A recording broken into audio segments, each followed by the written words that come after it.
ఉన్నటువంటి గుంటూరు బార్ అసోసియేషన్కి Grace cancer foundation తరఫున 2 ఆక్సిజన్ కాన్సన్ట్రేటర్స్ని మేము అందజేయడం జరిగింది. గ్రేస్ క్యాన్సర్ ఫౌండేషన్ నుండి డానియల్ గారు మేము ఇవన్నీ కలిపి ఇవ్వడం జరిగింది. ముఖ్యంగా దీనికి తోడు ఒక 1000 మాస్కుల్ని ఇవాళ సాయంత్రం లోపు బార్ అసోసియేషన్కి అందజేస్తాం. అదే కాకుండా అవసరం నిమిత్తం అవసరం కనుక ఉన్నట్లయితే మరొక 2 కాన్సన్ట్రేటర్స్ని కూడా ఇక్కడ ఇవ్వడానికి మా గ్రేస్ క్యాన్సర్ నుంచి మేము నిర్ణయం చేసుకోవడం అనేటువంటి జరిగింది. ముఖ్యంగా గుంటూరు బారికే ఇవ్వాల్సినటువంటి అవసరం ఏర్పడిందని కారణం మా ప్రాణమిత్రులైనటువంటి 2 మిత్రుల్ని అడ్వకేట్స్ మిత్రుల్ని మేము దూరం చేసుకోవడం అనేటువంటి జరిగింది ఆక్సిజన్ లేక.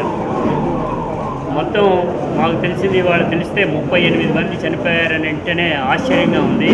న్యాయవాది వృత్తిలో ఉండి ఇంతమంది చనిపోవడం అనేటువంటి, అందులో మా ప్రాణమిత్రులుగా ఉండేటువంటి లేల నాగేశ్వరరావు గారు కానీ, ముఖ్యంగా సిద్దినేని సత్యనారాయణ చనిపోవటం మాకు తీరం లోటు అనేటువంటిది. దానికి తోడు ఇవి మరింత మరణాలు రాకుండా ఉండటానికి ఆక్సిజన్ మరణాలకు కారణం ఆక్సిజన్ అనేటువంటిది నిర్ణయం అనుకున్నాం కాబట్టి వీటన్నిటిని మేము అందజేయడం అనేటువంటి జరిగింది. ఈ సందర్భంగా వారందరికీ కూడా మా నుంచి ఇంకేదైనా సహాయం బార్ అసోసియేషన్ కావాలంటే అందజేస్తామని కూడా తెలియజేస్తాం.